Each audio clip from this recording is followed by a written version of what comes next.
What's up, everybody? Sting here, bringing you guys a video entitled How to Get a Rampant. And is that just ambitious and narcissistic as hell, or what? But I'm going to try, and I'm going to say that this one goes out to my friends and subscribers that have asked me, Sting, how do I get a Rampant? How do I get better?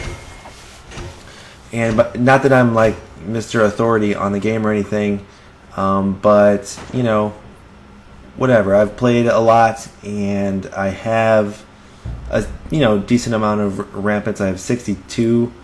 There's a lot of players that have a lot more than I do, but there's players that have a lot less. So I think I have the authority to offer my humble thoughts on what it takes to get a Rampant. And I wish I could just message you guys on PSN, or make a message in the comments saying, oh, this is how you do it and this is how you get better, but alas, it's more complicated than that.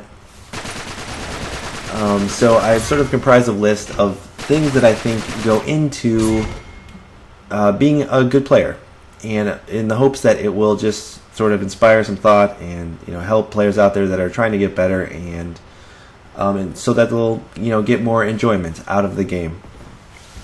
So the list is as follows: it's loadout, movement, sound, camera control, power weapon control, reaction time, aim, and map knowledge, and watching better players, and practice, and parties, whether or not you play in parties, and just raw talent.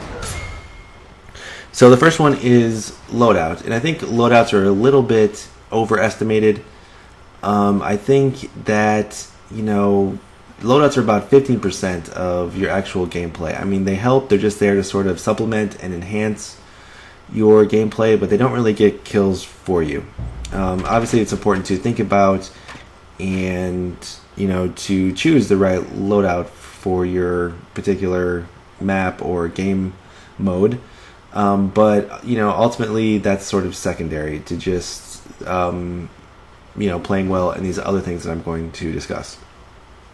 So then there's the second one is movement, and I think what's important in thinking about movement is, as you can see in this match, I'm just sort of always on the move.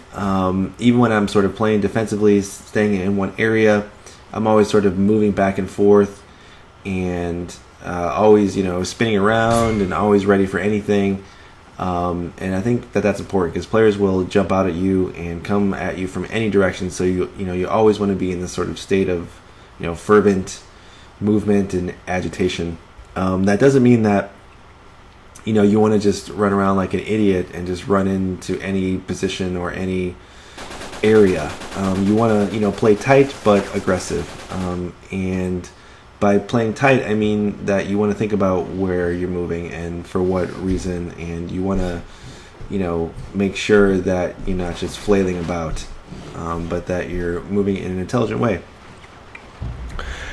And next is sound. Oh, and also about movement. So, the movement I'm referring to is, sort of pub movement. Clan battles are a little different, and they're more campy, and you have to play a bit more defensively. So yeah, I'm basically referring to pubs. So sound, I feel like sound is important. Sound is basically your radar in Uncharted 3. If you don't have a headset, you need to get one. Invest the $40 or $50 if you're trying to get better, and get a headset, because it's really going to help to learn how to respond to sound. And in Uncharted 3, there's the climbing, there's the jumping, there's the footsteps, there's the gunfire. All these things. I mean, even subtle breaths will let you know where players are at. And take gunfire for example. If you respond to gunfire, assess this situation and go towards gunfire and respond to gunfire, you will go towards, one, it tells you where two players are at, and two, these two players are shooting at each other, so they're becoming weakened. So it's easy to pick up kills because they're distracted and they're also being weakened by other players. So you can usually get easy kills by just responding to gunfire. And even if you show up late to the party, somebody has died and the other player is typically weakened and distracted because they were just in a gunfight. So yeah, that's that. Then there's camera control. And the camera control, I think, plays into sound. You always want to have the camera pointed towards where you think the action is, or where the action is going on, or where you anticipate players coming from.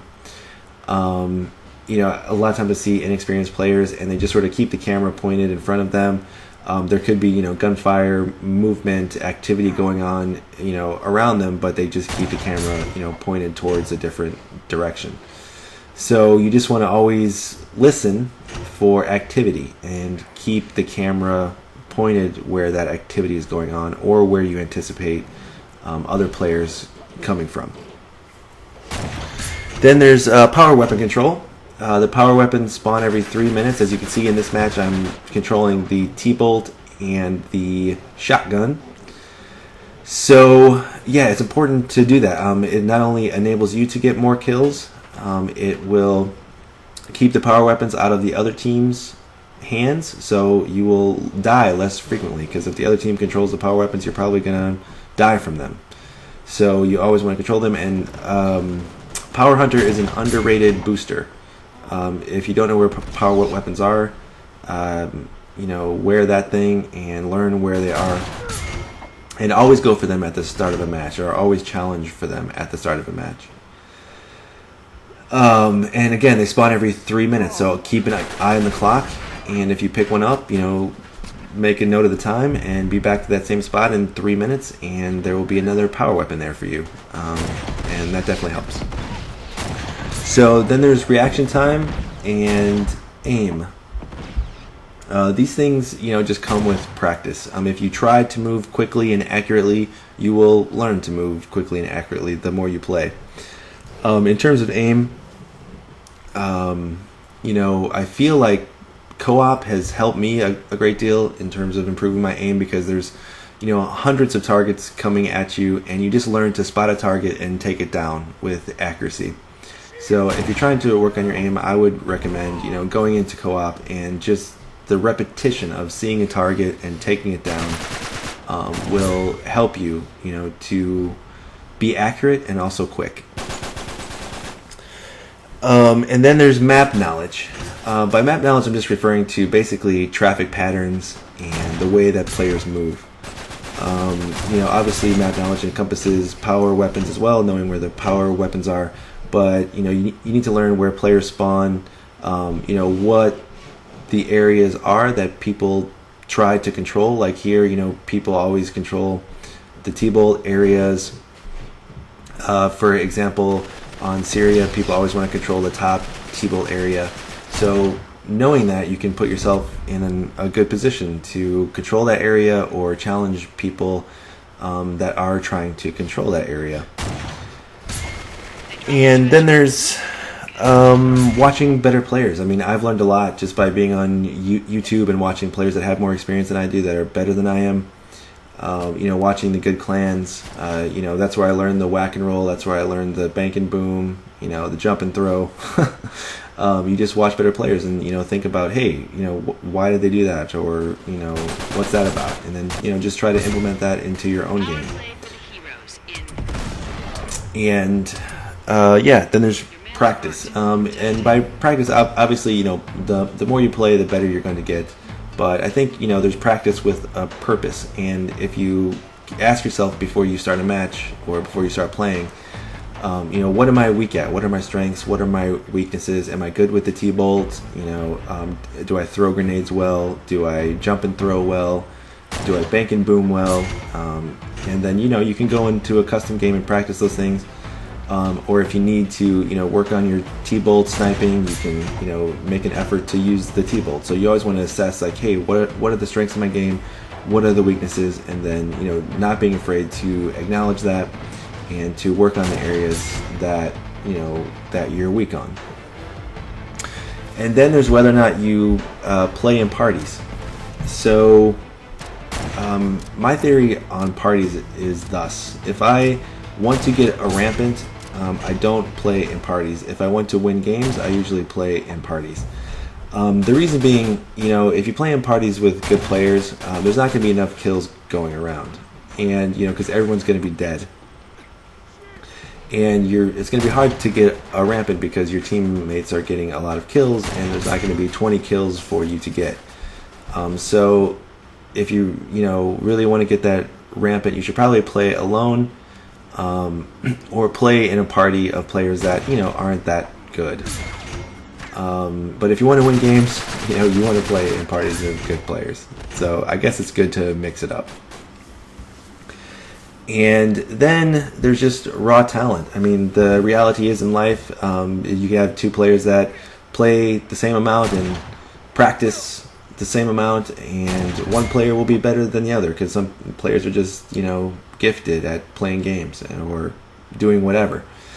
But that's not to say I think everyone with effort and thought and practice can become a good player, but not everyone can become a great player, and that's just the reality, and that's okay.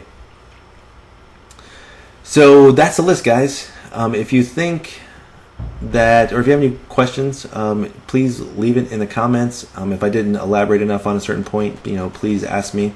If you think I'm just a tryhard that doesn't know anything, please let me know that as well, and let me know why you think that, or what you think that I said that was wrong. And yeah, that's about it. So again, I hope this help you guys just to think about things, and to it'll just help you just improve even just a little bit. Let's see, I hope you enjoyed the gameplay. I go 32-0 in this match. The cinema says that I was playing against complete noobs, but I think that there's a glitch, and everyone was at least first legacy in this match. So don't hate, but you can hate if you want, but just go easy on me. 32-0 is 32-0. So anyway, guys, that's about all I have to say. Please leave a like if you enjoyed, and subscribe to my channel if you haven't. And again, thanks so much for watching, guys, again, and yeah, peace and love. Catch you next time.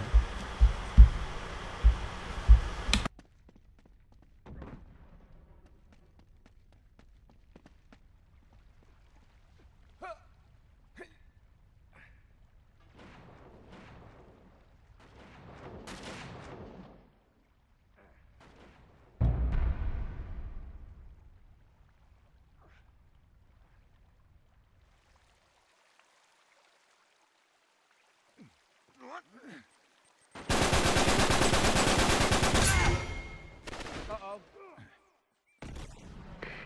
Villains win.